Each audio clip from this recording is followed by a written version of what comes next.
Dans cette nouvelle vidéo, je vais partager mes deux investissements pour ce samedi qui seront deux pronostics sur la Ligue 1 et la Ligue 2. Donc juste avant, n'hésitez pas à me mettre un max de pouces bleus et à m'encourager dans le contenu que je vous propose. Alors, la dernière vidéo les amis, on était parti sur une victoire de la Turquie, remboursé 6 matchs nuls, vraiment une belle value à 2,80 qui a chuté à 1,99 ou 1,96 avant le match, quelque chose comme ça.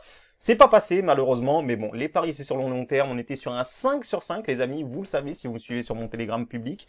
Et malheureusement 5 sur 6 avec ce pronostic perdant. On a l'occasion de faire un 6 sur 7 et d'aller chercher pourquoi pas un 7 sur 8. Ça va être les deux pronostics que je vais vous proposer dans cette nouvelle vidéo. Alors on va commencer tout de suite avec un match qui m'intéresse énormément. On va commencer par le premier, ça sera le match entre le Stade Brestois et l'AS Saint-Etienne.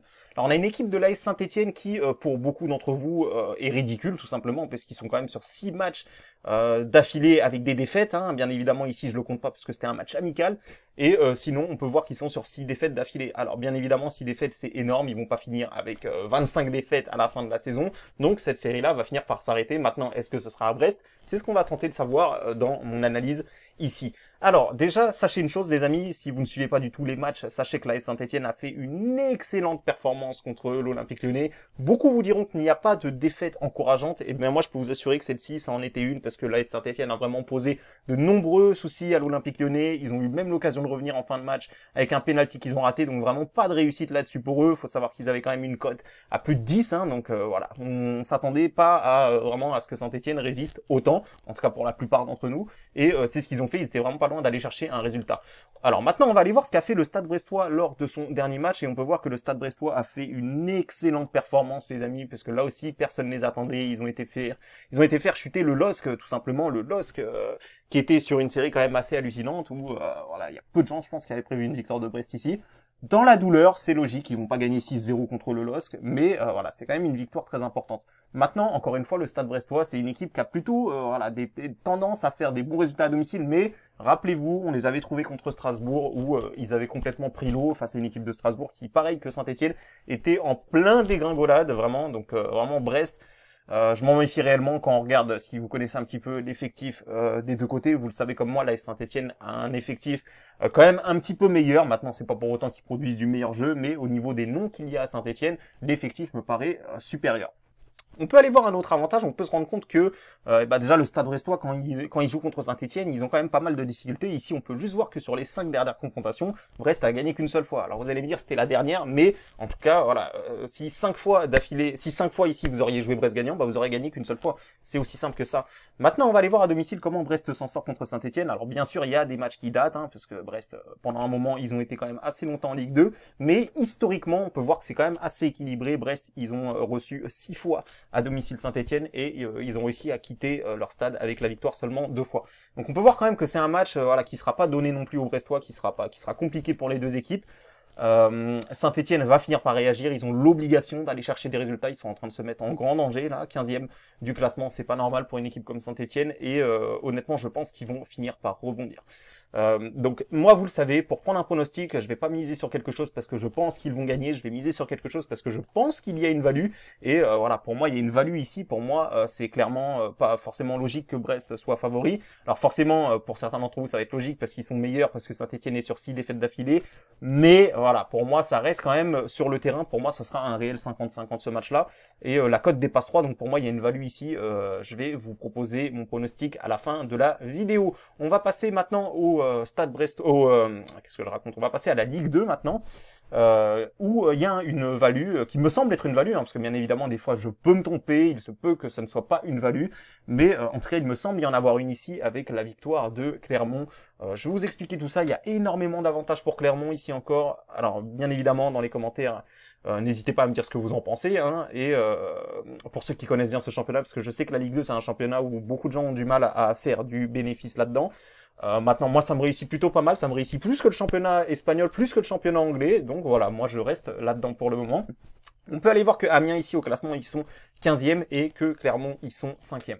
Alors c'est pas forcément logique pour Amiens qui descend de Ligue 1, qui devrait logiquement jouer la montée, mais rien n'est fini, vous le savez en Ligue 2, il y a des équipes qui peuvent se retrouver 15e du classement et jouer le titre tout simplement à la fin de la saison, c'est un championnat qui est extrêmement homogène. Donc voilà, ça c'était pour le petit rappel. Clermont, je vais vous donner immédiatement tous les avantages qu'il y a pour Clermont. Déjà Clermont c'est une équipe qui vraiment est vraiment pas mal, ils ont pas mal d'internationaux dans leur effectif. Et c'est une équipe qui a quand même des bons résultats, que je surveille depuis un petit moment, qui fait vraiment des bons résultats. On peut voir que sur leurs 10 derniers matchs, seulement 2 défaites ici. Donc en plus de ça, c'était contre Ajaccio et c'était contre 3, donc c'est pas forcément des équipes faciles à jouer. On peut voir que Clermont ici, sur les 5 derniers matchs, ils ont gagné 4 fois. Donc là, encore une fois, vous auriez mis Clermont gagnant contre Amiens sur leurs 5 dernières confrontations. Bah, c'est aussi simple que ça, vous aurez gagné 4 fois sur 5. Et on peut aller voir que Amiens à domicile, de toute façon, c'est la même chose. Ils y arrivent vraiment très rarement contre Clermont. On peut voir qu'à chaque fois ici, on voit les confrontations. À chaque fois que Amiens a reçu Clermont, la plupart du temps, il y a eu des matchs nuls. Hein, c'est assez normal en Ligue 2. Mais Clermont, voilà, ils réussissent quand même bien parce que c'est à l'extérieur. Ne perdre qu'une seule fois sur toutes ces confrontations, c'est très bien pour une équipe comme Clermont. On peut voir, voilà, à l'extérieur, c'est l'avantage. Et pour Clermont, ils ont des meilleures statistiques que Amiens à domicile, qui, voilà, est vraiment trop inconstant cette saison. Je rappelle qu'ils ont changé d'entraîneur et que ça va toujours pas. Il y a toujours pas d'amélioration. Il me semble que celui qui a été nommé, l'entraîneur qui a été nommé à Amiens, il me semble qu'il a quasiment le même bilan que celui qui était là juste avant, Elsner. Et donc voilà, pour moi, Clermont, ils sont mieux armés, ils ont vraiment besoin d'aller chercher des points. J'ai écouté la conférence de presse, l'entraîneur l'a dit, il faut prendre des points maintenant. Après, une fois passé les 10 premières journées, c'est là qu'on commence à savoir quelles équipes vont potentiellement pouvoir jouer quelque chose dans cette saison. Donc c'est déjà un match très important pour Amiens. Honnêtement, franchement, s'ils gagnent pas, ça va vraiment être très compliqué pour cette équipe. Je vois pas trop comment ils vont pouvoir s'en sortir. Mais voilà, pour moi ici, la value est sur Clermont, qui pour moi devrait être un petit peu plus favori. Alors, je vais vous montrer maintenant mes deux pronostics que je choisis d'effectuer. Vous le savez, je répartis toujours mes mises de façon à obtenir une meilleure cote. Donc, voici les pronostics que je vous propose. C'est un exemple de mise à 100 € pour que la cote soit bien claire pour vous et pour que les mises de répartition soient bien claires pour vous. Bien évidemment, vous jouez 100 € si vous avez un capital suffisant. Logiquement, si vous jouez 100 €, c'est que vous avez 4 ou 5 000 € de capital. Donc voilà, ça c'était juste le petit rappel. Donc Clermont, victoire de Clermont, remboursé 6 matchs nuls en répartissant ses mises. On a une cote magnifique à 1,73. Je trouve ça vraiment pas mal. Pour moi, Clermont, ils sont en mesure d'aller chercher les 3 points à Amiens. On sécurise avec le nul, parce que voilà, ça reste de la Ligue 2, il n'y a rien de sûr en Ligue 2. Brest-Saint-Etienne, pour moi, comme je vous l'ai expliqué dans mon analyse, la réaction de Saint-Etienne va finir par arriver face au Stade Brestois. Je pense que c'est notamment tout à fait possible. Et surtout, là, on va pas aller chercher Saint-Etienne remboursé si nul. On va aller chercher Saint-Etienne ou nul pour une cote à 1,71, comme vous le voyez ici. Sur une mise à 100 €, voilà, vous répartissez vos mises comme ça, et ça fait, voilà, deux belles cotes, 1,73, 1,71. Pour moi, c'est des réelles values, donc je vais bien évidemment les jouer.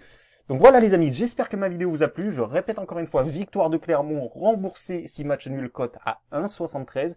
Saint-Etienne ou match nul qui se déplace au Stade Brestois, cote à 1,71. Donc alors, qu'est-ce qui peut se passer? Il peut se passer qu'on peut perdre les deux, il peut se passer qu'on va gagner les deux, il peut se passer qu'on en gagne un sur deux, il peut se passer qu'il y en ait un qui soit remboursé et un qui soit gagnant. Donc moi, je vous invite à miser 2,5% de votre capital. C'est très important, les amis, de respecter les 2,5% de capital, parce que c'est très simple. Si vous misez 10, 20%, vous perdez 4-5 fois d'affilée. Vous êtes bon à faire, à appuyer sur la touche dépôt et redéposer de l'argent et continuer comme ça à nourrir les bookmakers. Donc c'est très important. Prenez une bankroll, mettez un petit peu d'argent de côté et misez 2,5%. Si vous faites ça, je peux vous garantir que vous appuierez jamais sur la case dépôt. Voilà les amis, j'espère que ma vidéo vous a plu, j'espère qu'on va encaisser, et sur ce, encore une fois, le groupe Telegram, c'est là-bas que ça se passe. Dimanche, je vais encore vous envoyer un pronostic, un investissement bien analysé, que j'aurai bien travaillé. Donc voilà, tous ceux qui veulent, c'est un groupe gratuit. Et voilà les amis, sur ce, je vous dis à la prochaine. N'oubliez pas le Snapchat également pour mon actualité. Mais voilà, sur ce, je vous dis à la prochaine, et merci encore à tous ceux qui mettent des pouces bleus.